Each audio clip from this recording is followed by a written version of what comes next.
Hi, welcome back guys, this is your friend, Mr. Fused Fiction Hub, bringing you another amazing story. This is the next part of the story, A Start of Something New, by Garrett Wellist. Chapter 17. Inko slowly closed her front door and turned around to lean against it, letting out the most flustered swoon she had ever made. It was a magical night. She never expected to learn about Toshinori's true identity or kiss him, but she found that she wasn't too upset about either. Sure, they still had a lot to talk about and he would be getting into some serious trouble as soon as she had it in herself to actually be mad at him, but for now, she just wanted to stay in her blissful state.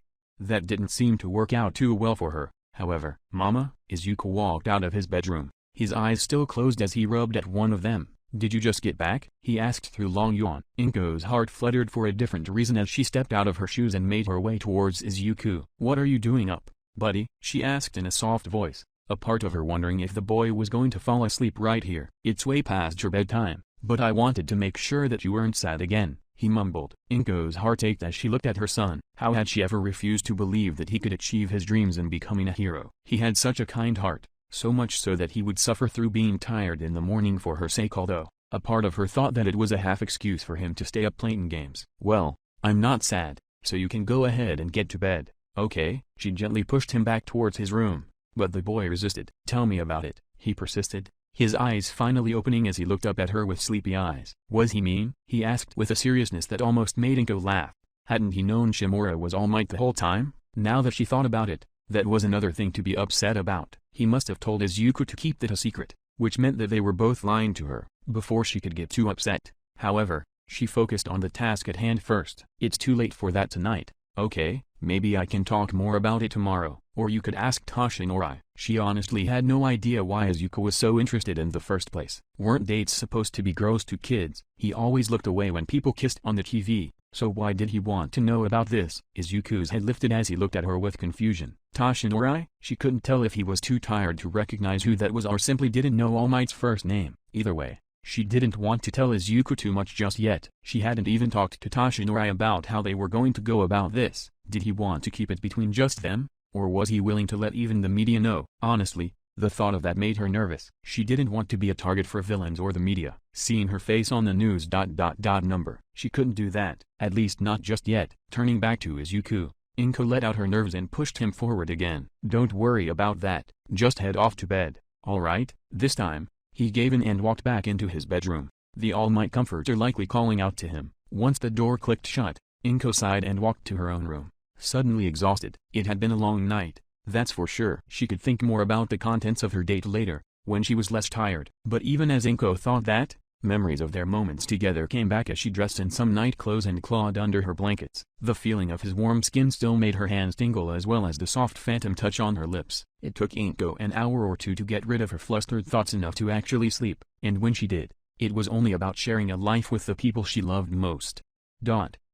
Whole number. Toshinori hadn't even fully walked into the door before Gran Torino started to groan. The younger hero's face fell as he looked at his old mentor. What? He asked aloud, completely confused by the start to this conversation. How could he have messed up already? Don't you want me? Gran Torino snapped. You have lovesick written all over your face. That only made the confusion grow. Wait, what?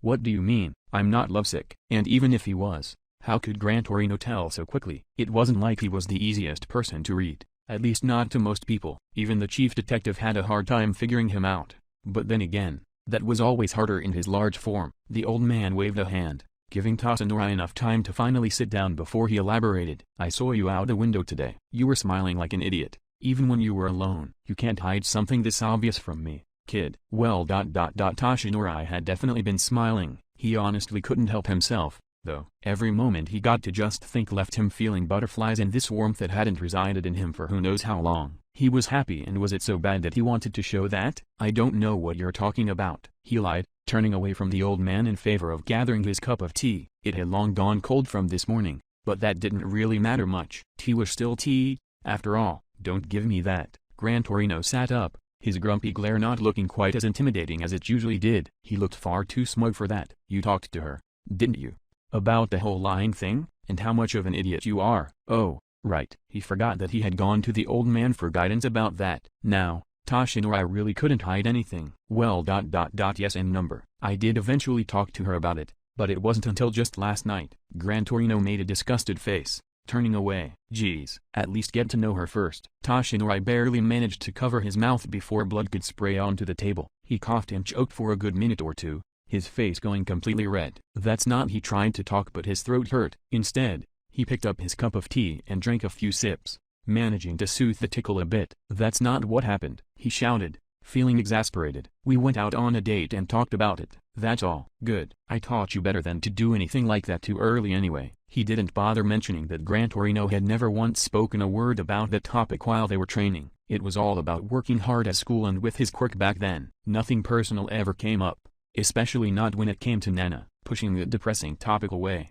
Toshinori sat up a bit to properly explain this. I meant to tell her earlier, but I got scared. So, I decided that I would treat her to something nice before absolutely destroying her view on me and how good of a person I am. Gran Torino leaned forward in his chair. And? He asked, obviously interested but too cool to actually show it. And she kissed me. That smile came back as Toshinori recalled it. He had prepared for a lot of things that night, perhaps getting slapped, shouted at, pepper sprayed even. But She held on to his face, as if he were the most precious thing in her eyes, and kissed him so gently. And how she said that she wanted him to stay. That he was that important to her. Toshinori melted at the memory. If only he could relive it a million times over. Gross, was all Gran Torino said in response. Toshinori immediately sat up. Gross, he asked, not exactly following how this was a worse topic than the one before. You smile like you're happy or something. Despite his snappy tone, the old man gave him a little huff that meant he was really just teasing. A small smile came to the man's face as he continued. But I have to say,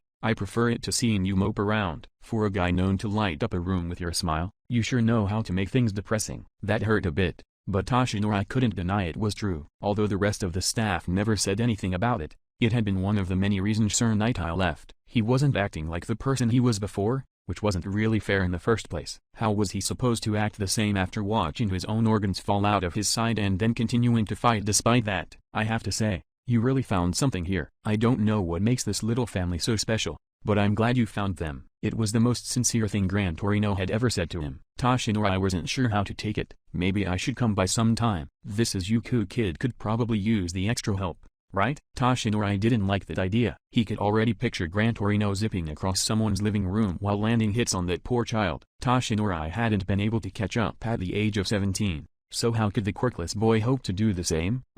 That's okay. Toshinori chuckled despite his obviously shaking limbs. I think Izuku will be fine for another year or so. Maybe you could meet him after his graduation from high school? Or perhaps after that. Despite his gruff personality, Gran Torino laughed at the joke. Or, what was probably seen as a joke but was actually Toshinori being completely serious. Oh, he'll need my help eventually. I was there when both you and Nana were learning how to operate the stupid quirk, and I'd rather die than let this next holder slip past me so easily. It didn't sound like a good idea, but Toshinori didn't have any further complaints to make, especially since he wasn't too fond of getting manhandled or threatened. Instead, he went back to his paperwork and looked through it, knowing full well he wasn't going to do any of it.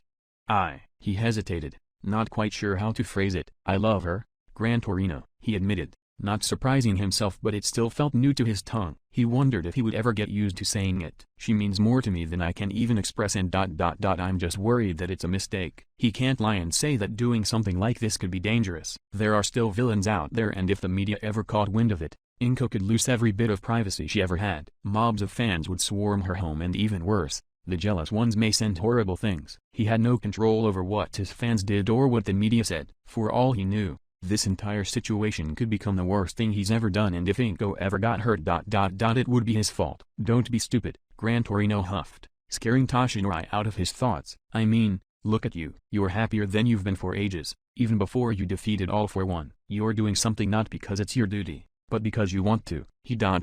He never thought of it that way.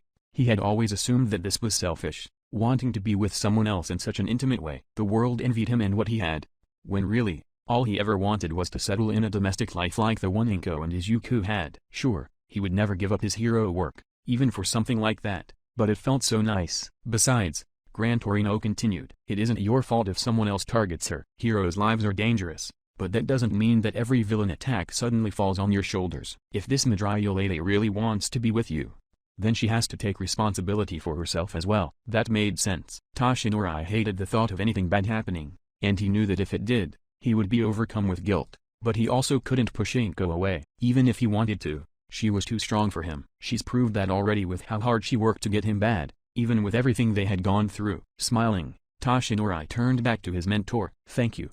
I appreciate it. Gran Torino only rolled his eyes, but the small smile wasn't too hard to miss. Inko wasn't sure how to tell Izuku, but Toshinori reassured her time and time again that it would be fine. He was a bright boy and likely wouldn't hate him for dating his mother. At least, that was the theory. She really had no idea how Izuku might take something like this, so they had to wing it. Taking risks was a big part of being a hero, and if Inko was going to be surrounded by them, she might as well as like one herself, right? They decided to tell him over dinner, a version of katsudon that worked with Toshinori's diet on their plates as they ate happily. It was good and she was starting to get the hang of cooking without certain foods. Of course the praise her son and boyfriend. It wasn't too early to call him that. Was it ? Always helped. This is super yummy, Izuku announced, a slice of chicken sitting across his fork. He bit off pieces like a Viking, but Inko didn't have the heart to correct him. Not tonight. She was too entranced by the looks Toshinori kept giving her. Honestly, how could a single man be so distracting? Hey, my boy, Toshinori called, leaning on his elbow as he looked at Izuku. The boy immediately turned his attention towards his idol, eyes wide and ready to take in every word the man said. Your mother and I have something to talk to you about. Oh number. Was he giving too much away? Wasn't mentioning her a bad idea? What if you figured it out too fast? What were they supposed to do? Sure. Izuku beamed, his gaze looking between the two unsuspectingly. Toshinori gave the boy a smile as he started. So, you know how I told your mother that I'm All Might? It was something they had discussed not too long ago. Actually, they had planned to mention this whole dating this as well, but neither of them were really good at admitting to things like this.